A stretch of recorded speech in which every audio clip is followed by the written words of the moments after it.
The OPEC Fund for International Development is playing a key role in the United Nations in Ban Ki-moon's Sustainable Energy for All initiative. Tell us just a little bit more about that. This high level is actually trying to tackle three issues. One is energy for all by the year 2030, then enhanced by doubling the share of renewables, doubling the efficiency rate. And when you talk about efficiency, actually we are trying to attack the problem in developed countries, because efficiency is more needed in developed countries. Poor countries, they don't have anything really. These three components of the high-level agenda, the energy for all, doubling the share of renewables by the year 2030, and doubling the efficiency.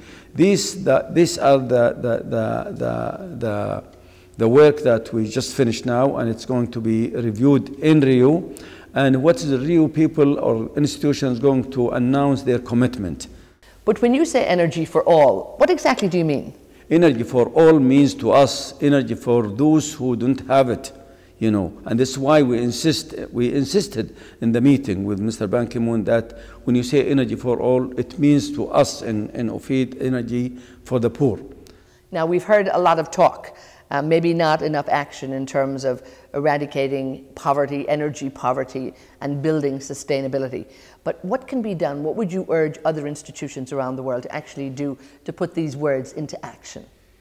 This is the first thing that we should really do. More resources and more attention, and an agenda that should be tackled. Again, I have to go back to this, the components and the pillars of the sustainable development. We have to give more attention to the socio-economic side of it. Okay, environment is very important. We are all for it, but we should not really convert the agenda to just environmental. Tell me, what exactly is OFID? What is your organization doing to actually move this along? Well, we are in the business for the last 36 years, and we are serving 132 developing countries across the globe, regardless of religion or region or race or whatever. We have spent more than $14 billion over the years, and if you put together this 114 with what we committed with other institutions, the number jumped to $140 billion. Our theme in OFID is the role of microfinance in eradicating energy poverty. And we have a representative more than 40 institutions coming from different parts of the world.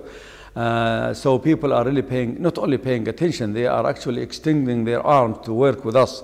We are also going to organize a 45-minute session in Rio. Now this is a slot allocated for us, and we're going to bring speakers and panelists to actually participate in our panel on energy poverty and the eradication of energy poverty, and we will showcase our achievement in that regard. Now, when you look at the Millennium Goals, and I know you're personally very passionate, and for the OPEC Fund for International Development too, you say that energy, the eradication of energy poverty, is in fact the missing Millennium Goal. Tell me a little bit about that.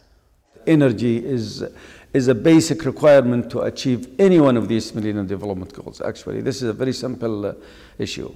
Major or most important agenda item in Rio, and actually for the United Nations in general, is the sustainable development. Sustainable development, regardless of how it is being defined here and there,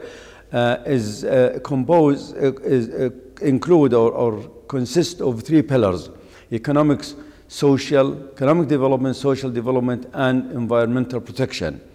And the problem which we are facing, it's actually a concern, is that sometimes, you know, the balance between these three are disturbed. You know, some people are, you know, advocating environmental and forgetting social economic, while actually the crux of the matter is the economic and social problems of the poor countries. So in Rio, I'm sure in Rio, we're going to tackle the two. You know, they are talking about green economy, which is part of the environmental protection. Environmental protection also is the Millennium Development Goal number 7. So it's there, and it's going to be tackled again. But the world in Rio will pay more attention to the social and economic two pillars of the sustainable development.